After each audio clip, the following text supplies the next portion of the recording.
समय की बात है। एक जंगल में रानी नामक की एक चिड़िया रहा करती थी। वो चिड़िया बहुत ही ज्यादा मेहनती थी। चिड़िया नारियल की खेती किया करती थी। कुछ दिन बाद उसी जंगल में एक कालू नाम का कौवा रहने आता है। अरे, मैं इस जंगल में रहने तो आ गया, मगर मुझे तो इस जंगल में कुछ भी नहीं पता कि कौन सा पक्षी क्या काम करता है और इस जंगल में कौन सा पक्षी कितना अमीर है। मुझे इन सब बातों का पता तो लगाना ही होगा। मैं इस जंगल का सबसे अमीर पक्षी बनूंगा और अमीर बनकर सब पक्षियों पर अपना हुक्म चलाऊंगा। मैं ऐसा करता हूँ, कल मैं किसी पक्षी से पूछ लेता हूँ।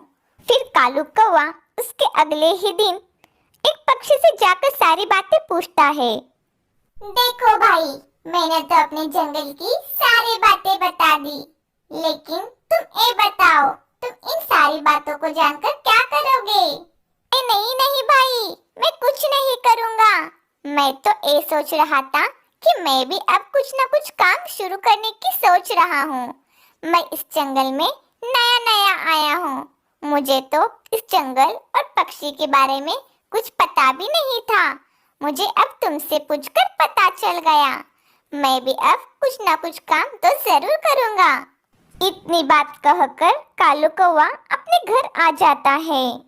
अच्छा, तो रानी चिड़िया इस जंगल में सबसे अमीर चिड़िया है, क्योंकि ये नारियल की खेती करती है। अब तो मुझे कुछ ना कुछ तो करना होगा। इस रानी चिड़िया को तो मुझे लूटना ही होगा। बस अब मैं मौके के इंतजार में रहूंगा। जिस दिन मुझे मौका मिल जाएगा, मैं उसी दिन रानी चिड़िया के नारियल को लूट ले जाऊंगा। उसके अगले ही दिन रानी चिड़िया अपने खेत की देखभाल कर रही थी। मुझे अभी घर चलना चाहिए, क्योंकि काफी गर्मी हो रही है।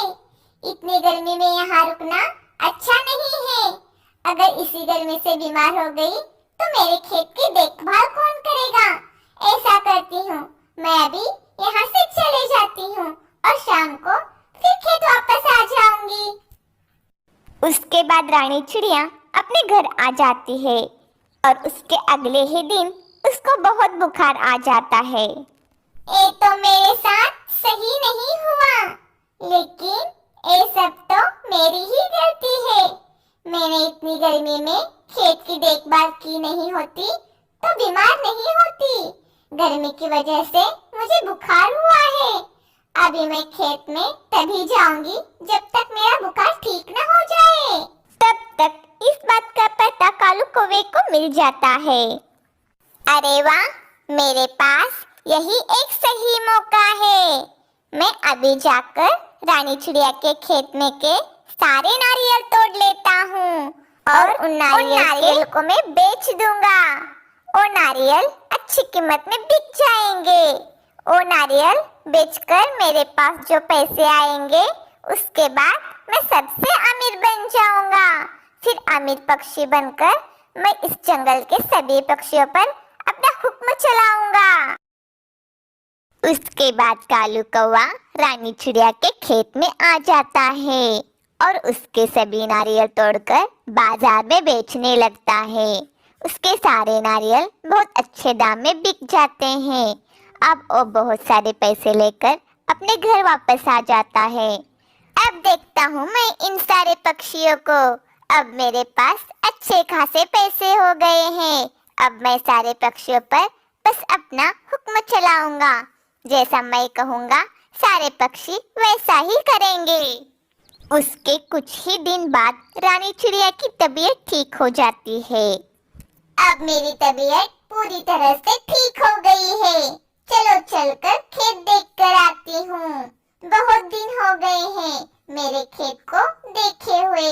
मेरे खेत को किसी ने भी नहीं देखा होगा मेरे अलावा। मेरे अलावा और कौन देखेगा मेरे खेत को?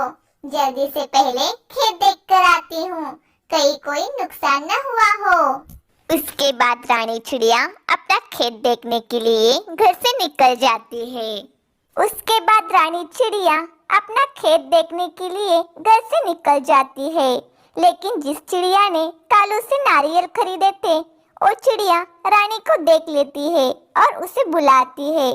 उस चिड़िया की आवाज सुनकर रानी चिड़िया उसके पास आ जाती है।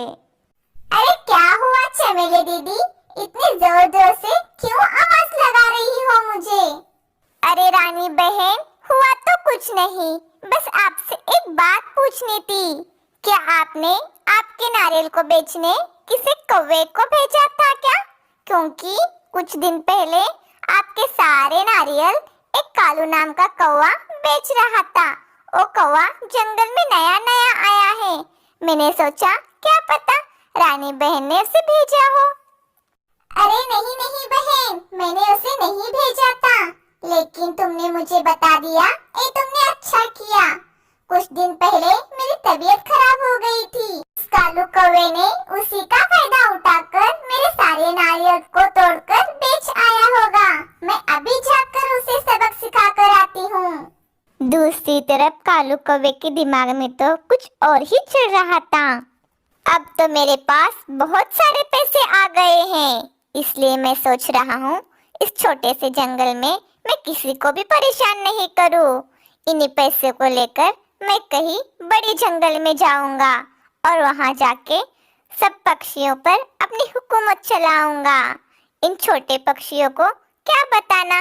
चलो यहाँ से चलता हूँ, ये सारे पैसे लेकर किसी दूसरे जंगल में।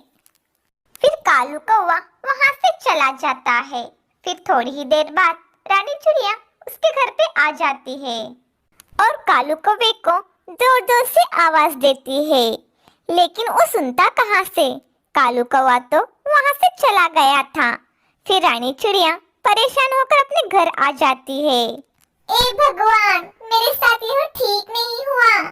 मैंने इतनी मेहनत करके अपने नारियल को बड़ा किया था, लेकिन उस कालू ने तो मेरे सारे नारियल ही गायब कर दिए। उसने मेरे साथ यह सही नहीं किया। अब मैं कहाँ जाऊंगी? उस नारियल की खेती की वजह से तो मेरा घर चल रहा था। अब मैं क्या करूं? मेरे तो कुछ समझ में नहीं आ रहा। मुझे कुछ ना कुछ तो करना ही होगा, नहीं तो मैं क्या खाऊंगी? फिर कुछ दिन ऐसे ही निकल जाते हैं। फिर कुछ दिनों के बाद रानी चिड़िया अपने खेत में बैंगन की खेती करती है और खुशी खुशी रहने लगती है। जंगल में लक्ष्मी और गौरी नाम की दो सहेलियां रहती थी। दोनों सहेलियां हंसते खेलते अपने दिन गुजार रही थी। वो दोनों साथ ही अपने लिए खाना लाने के लिए भी जाया करती थी। कालू कौवे को इन दोनों की दोस्ती बिल्कुल भी पसंद नहीं थी। क्यों ना मैं इनकी दोस्ती तोड़कर मैं इनको हमेशा हमेशा के लिए अलग कर दूं। फिर उसने लक्ष्मी को जाके कहा, लक्ष्मी बहन, मैंने अभी अभी सुना गौरी अपने पड़ोसी से कह रही थी लक्ष्मी मुझे बिल्कुल भी पसंद नहीं है। वो हर रोज बिना बुलाए ही मेरे घोंसले में आ जाती है और हर रोज मुझे उसके साथ जाना पड़ता है। अच्छा कालू भैया, तो ऐसी बात है। अब तो मैं गौरी से दोस्ती नहीं रखूंगी और ना ही अब उसके घर जाऊंगी। अब वो गौरी के पास जाता है और गौरी को लक्ष्मी के खिलाफ भड़काना शुरू कर देता है। गौरी बहन, कैसे हो आप?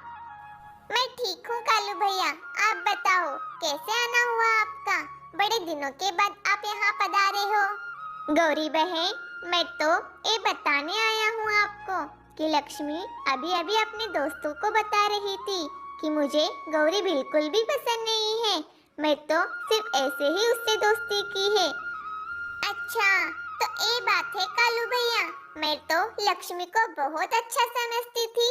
मैं तो अब उसके साथ दोस्ती नहीं रखूंगी। मुझे नहीं पता था कि वो मेरे साथ ऐसा करेगी। मैं तो उसे बहुत अच्छा समझती थी। मुझे तो यकीन ही नहीं हो रहा।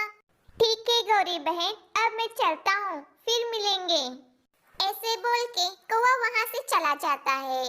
फिर ऐसे ही दिन बीत जाते हैं, मगर लक्ष्मी और गौरी आपस में बात नहीं करते थे।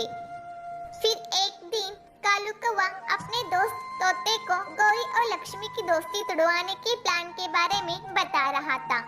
उनकी बातें गौरी और लक्ष्मी सुन रहे थे। उन दोनों की बातें सुनकर गौरी और लक्ष्मी हैरान हो जाती है और आपस से माफी मांगती है। लक्ष्मी बहन, मुझे माफ कर दो। मैं कालू की बातों में आके आपसे बातें बंद कर दी थी और तुम्हें मैं गलत समझ रही थी। गौरी बहन, मैं भी कालू की बातों में आकर तुम्हें बुरा समझ बैठी। मुझे माफ कर दो। गौरी, अब हम दोबारा से सहेलियां बन जाते हैं। तो दोस्तों, यह थी आज की कहानी। यह कहानी से हमें यह सीख मिलती है कि हमें किसी की भी बातों में नहीं आना चाहिए।